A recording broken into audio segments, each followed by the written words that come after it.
Let me show you something that will break your brain. These four letters, O-U-G-H. In the word through, they make the oo sound. In the word though, they make the o sound. In the word tough, they make the uff sound. In the word cough, they make the off sound. In the word thought, they make the aw sound. In the word bow, they make the ow sound. And in hiccup, they make the up sound. That's the same four letters producing 7 completely different sounds. English spelling isn't broken. It was never fixed. And today we're going to find out exactly who to blame. To understand why English spelling is such a disaster, we need to understand what English actually is. English isn't really one language. It's 5 or 6 languages that were smashed together over about 1,000 years with no quality control whatsoever. Here's the short version of how it happened. First, you had Old English, the Germanic language brought to Britain by the Angles and the Saxons around the 5th or 6th centuries. That's your base layer. Then the Vikings showed up and added Old Norse. Now you've got 2 Germanic languages fighting for space. Then in 1066, one of the most consequential years in the history of the English language, William the Conqueror invaded from Normandy and brought French with him.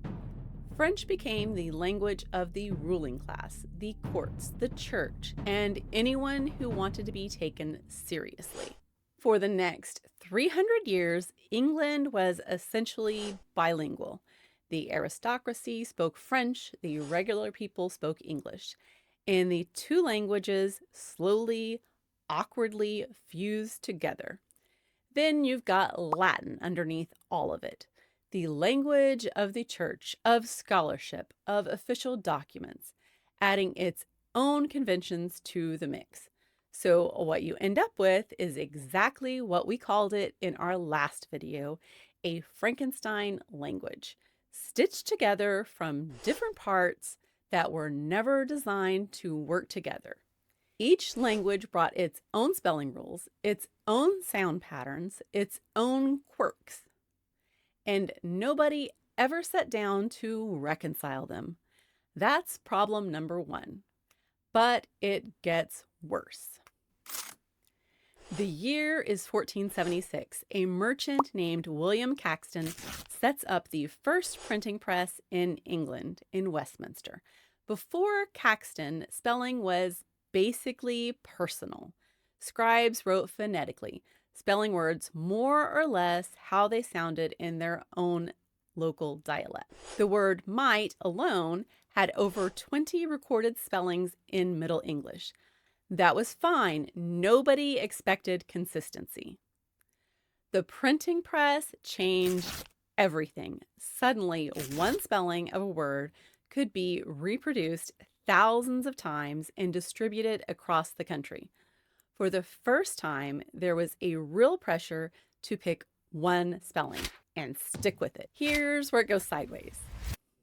Caxton himself had spent years working in Bruges and Cologne before coming back to England.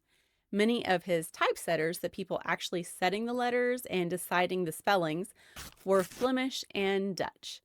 They were skilled printers, they just didn't know English very well. So when they encountered an English word they weren't sure about, they did what any of us would do.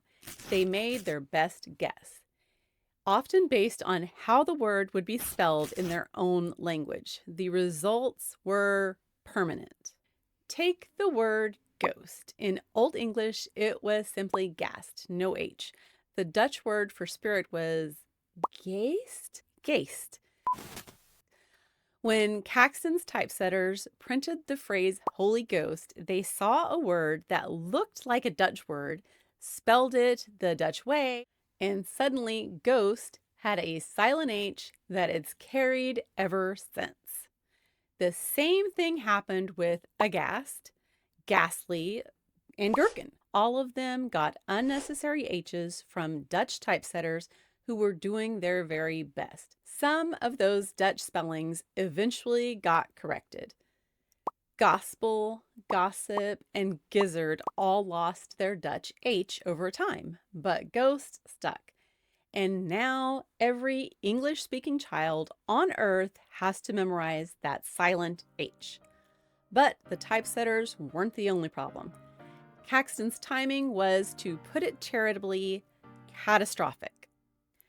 At almost exactly the same moment that the printing press was standardizing English spelling, locking it into place, English pronunciation was undergoing one of the most dramatic transformations in the history of any language. Linguists call it the Great Vowel Shift.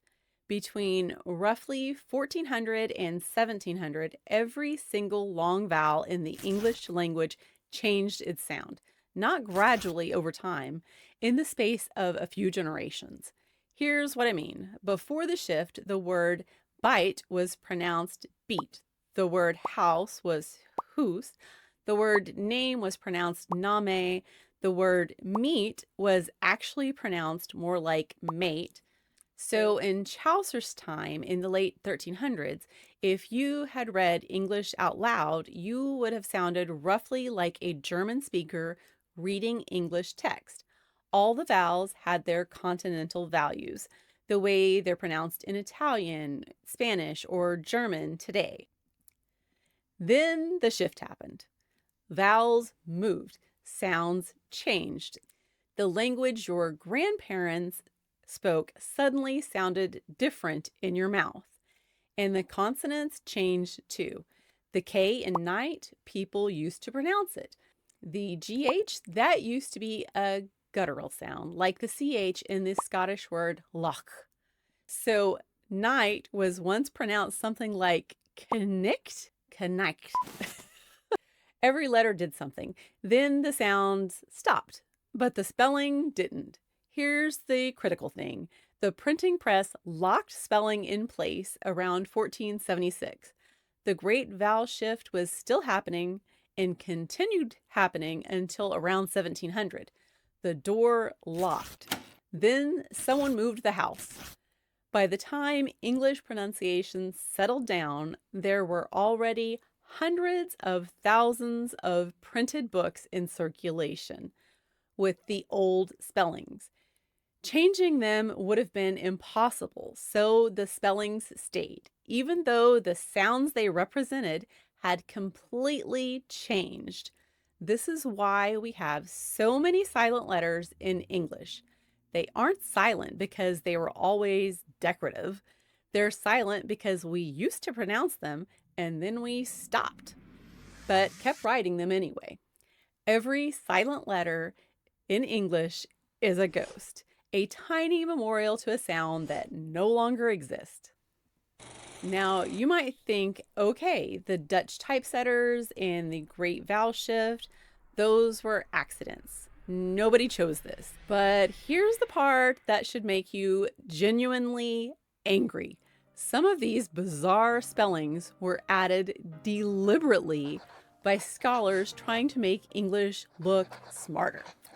In the 16th century, a wave of classically educated academics decided that English words should look more like their Latin and Greek origins. So they started adding letters back into the words that had been perfectly fine without them. The word dette, meaning debt, had been spelled without a B since it entered English from French. It was simple, it was clean, it worked.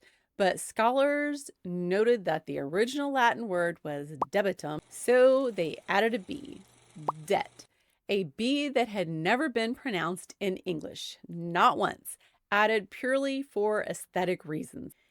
Same thing with doubt. The B came from dubetum. Receipt got a P from receptum. Island got an S inserted to make it look like it came from the Latin insula, which it didn't even directly derive from.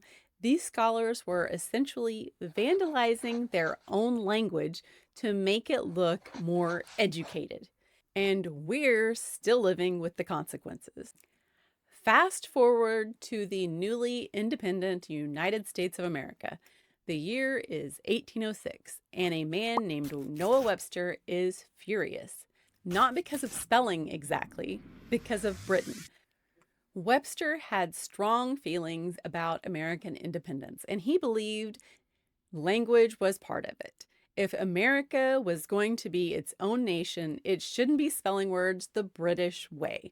So he did something extraordinary.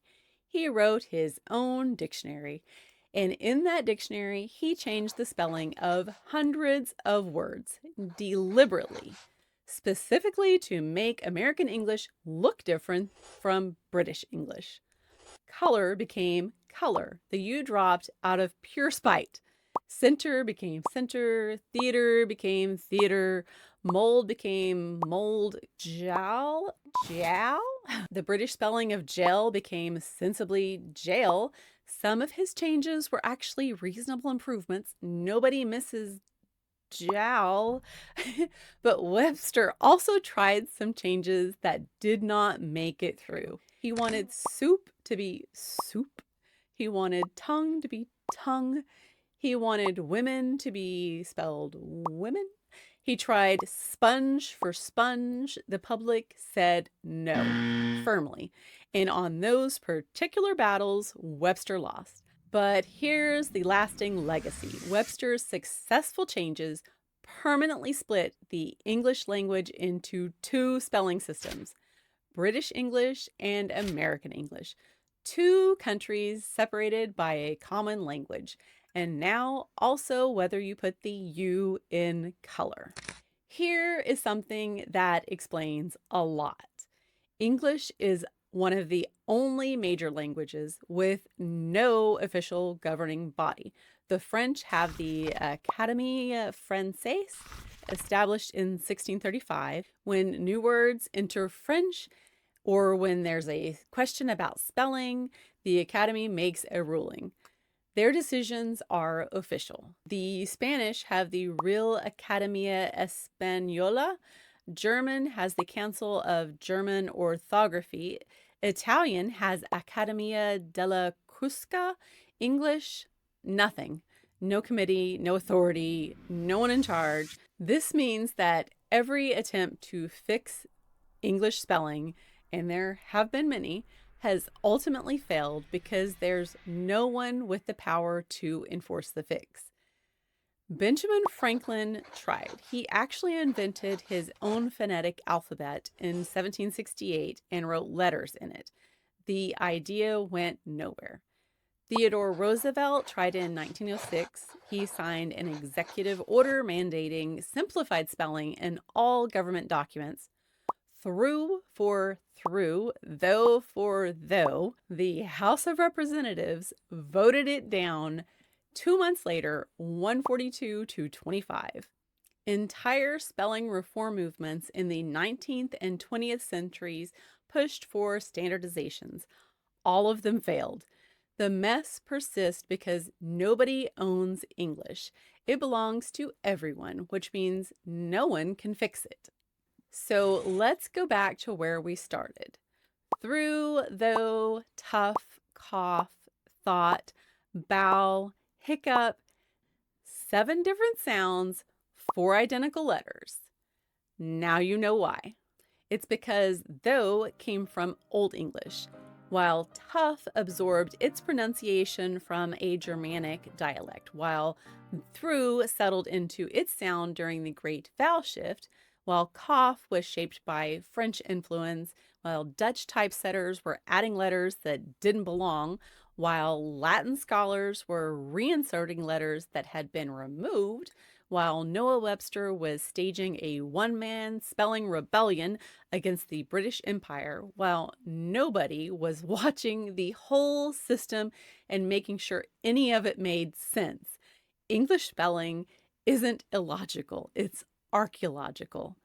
Every weird spelling is a fossil, a record of a conquest, a migration, a typesetter's bad day, a scholar's ego, a revolutionary's grudge. When you see a silent K in night, that's a Germanic warrior who never fully left.